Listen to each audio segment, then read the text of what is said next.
अस्सलाम वालेकुम। आज का जो हमारा लेक्चर है Newton third law of motion. Newton third law क्या कहता है? To every action there is an equal and opposite reaction. मतलब ये कि हर एक्शन का कोई ना कोई रिएक्शन ज़रूर होता है। अगर आप किसी चीज़ पे कोई फोर्स अप्लाई कर रहे हैं तो वो बॉडी आपके अपोजिट फोर्स लगाएगी, जो उसकी मैग्नीट्यूड के तो इक्वल होगी लेकिन डायरेक्शन उसकी मुख्तलिफ होगी, डायरेक्शन उसकी अपोजिट होगी। आप एक बॉल लेते हैं, जब आप दीवार पे बॉल मारते हैं तब आप फोर्स लगा रहे होते हैं दीवार पे बॉल के जरिए। तभी दीवार पे जैसे ही बॉल टकराती है तो वॉल फोर्स लगाती है, तो दीवार फोर्स लगाती है बॉल पे, जिसकी वजह से बॉल आपके पास वापस आती है। आपने फोर्स तो लगाई थी दीवार पे, उस साइड पे, मतलब दीवार वाली साइड पे, डायरेक्शन पे, लेकिन दीवार ने जो फोर्स लगाई आपकी साइड पे, उस बॉल को आपकी साइड पे वापस फेंका, वो उसका रिएक्शन हो गया। आपने जो फोर्स लगाई वो आपका एक्शन था, जिससे दीवार से टकरा के जैसे बॉल वापस आई, वो दीवार ने उस पे लगाई बॉल पे, वो उसका रिएक्शन था। एक्शन और रिएक्शन दो डिफरेंट बॉडीज पे होता है, सेम बॉडी पे कभी नहीं होता। अब जैसे ये मेरे पास फर्ज कर एक बॉल है, अब जैसे ये दीवार है, अब जैसे दीवार पे यूं फोर्स लगाते हैं, ये बॉल जाके टकराई, ये आपका एक्शन था। टकरा के जैसे यूं वापस आई, ये वॉल ने फोर्स लगाई, अपोजिट फोर्स लगाई, जिसकी वजह से बॉल आपके पास वापस आई। यही कह रहा है न्यूटन थर्ड लॉ के हर एक्शन का रिएक्शन जरूर होता है, जो उसकी फोर्स के साथ इक्वल होती है, लेकिन उसकी जो मैं डायरेक्शन होती है वो डिफरेंट होती है।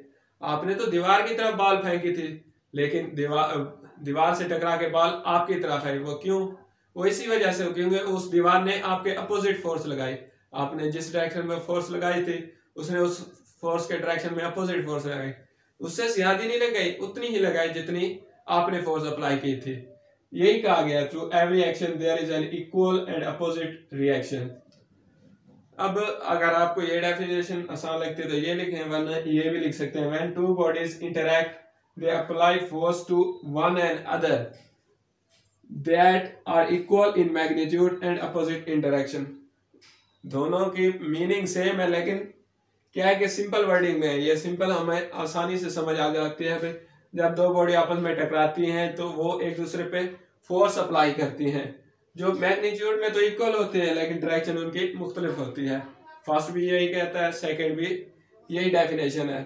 मतलब वर्डिंग चेंज है लेकिन सिंपल लैंग्वेज में बताएगा, सिंपल वर्डिंग में। ये थोड़ी कॉम्प्लिकेटेड मालूम होती है, बच्चे को याद नहीं रहती, इसलिए मैंने कहा आप ये कर लें या ये कर लें, है दोनों की मीनिंग सेम ही। अब एग्जाम्पल के लिए जरिए हम समझते हैं। आ बुक लाइंग ऑन टेबल, एक किताब जो मेज पे पड़ी हुई है, ठीक है। अब एक किताब मेज पे पड़ी हुई है, अब उसका वेट तो है ना, वो जो वेट है वो डाउनवर्ड है। वो वेट होता है, वेट किसी भी ऑब्जेक्ट का वेट हो वो फोर्स कहलाता है। वो वेट जो है वो उसका डाउनवर्ड है, जो टेबल फोर्स अप्लाई कर रही है वो अपवर्ड है। जो उस ऑब्जेक्ट, उस बुक के एक्शन का रिएक्शन तो हो रहा है ना, उस पर फोर्स अप्लाई हो रही है, उसका डाउनवर्ड वेट जो है डाउनवर्ड है, टेबल उस पर अपवर्ड फोर्स अप्लाई कर रही है। दोनों फोर्स एक दूसरे के अपोजिट है, लेकिन उनकी जो मैग्नीट्यूड है वो इक्वल है। अब बुक 5 न्यूटन उसका वेट है, 5 न्यूटन से वो नीचे डायरेक्शन पे फोर्स अप्लाई कर रही है, तो वो टेबल उसके अपोजिट ही 5 न्यूटन फोर्स अप्लाई करेगी। इसी तरह एग्जांपल लेते हैं एयर फिल बलून की। आप एक गुब्बारा है, वो भरा हुआ है, हवा से भरा हुआ है, आप उसको हाथ में लें, आप जैसे उसे फ्री करेंगे उसमें से जो हवा निकलेगी वो एक्शन होगा, और उसके नतीजे में जो गुब्बारा प्रेशर, उस हवा निकलने के प्रेशर की वजह से ऊपर जाएगा, वो उसका रिएक्शन होगा।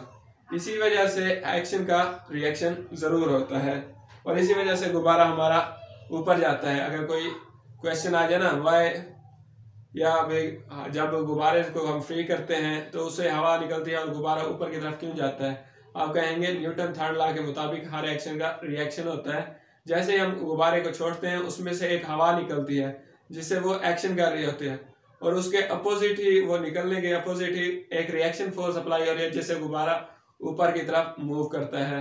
ये हमारे उसका आंसर हो गया क्वेश्चन का। अब देखते हैं और रॉकेट टेकिंग ऑफ।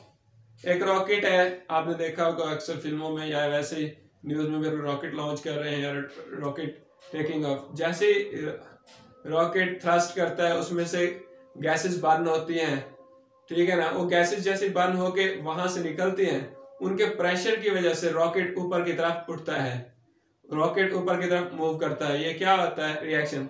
तो जैसे गैसेस बर्न होके बाहर की तरफ फोर्स अप्लाई की, उसके अपोजिट एक फोर्स अप्लाई हुई जिसने रॉकेट को ऊपर मूव करवाया। दोनों फोर्सेस हैं इक्वल, लेकिन उनकी जो डायरेक्शन है वो डिफरेंट है। न्यूटन ने यही कहा था कि कोई भी ऑब्जेक्ट है ना, उस पर एक्शन का रिएक्शन जरूर होता है, जो होता तो इक्वल है लेकिन उसकी डायरेक्शन होती है वो डिफरेंट होती है। याद कीजिएगा, ये एमसीक्यू जरूर आता है कि reaction and action are act on two bodies.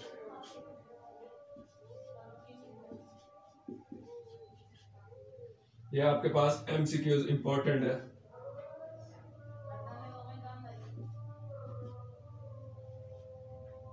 ठीक है ना, इंपॉर्टेंट एमसीक्यूज। अभी एक्शन और रिएक्शन दोनों, एक्शन और रिएक्शन दो मुख्तलिफ बॉडी पे होते हैं, टू बॉडीज, टू डिफरेंट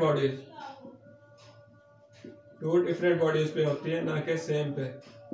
आपके पास एमसीक्यूज आएगा reaction and action and reaction are act on two different bodies, two same bodies, two opposite bodies. तो आपने क्या लिखना है, टू डिफरेंट बॉडीज, दो मुख्तलिफ बॉडीज पे अप्लाई होती है। एक्शन तो जो हम लगा रहे हैं, जो जैसे बॉल की मैंने एग्जांपल दी, बॉल से आप दीवार पे एक फोर्स अप्लाई कर रहे हैं, वो आपका एक्शन हो गया।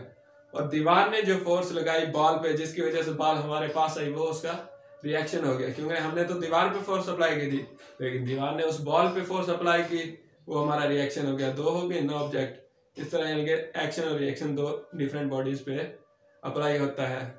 उम्मीद करता हूँ आपको आसानी से समझ आ गया होगा। अगर कोई चीज़ समझ ना आए, यानी कि अगर कोई नया टॉपिक हो जो आपको समझ नहीं आ रहा, अगर वो पढ़ना चाहते हैं, तो आप कमेंट बॉक्स में उस टॉपिक का नेम टाइप कर दें।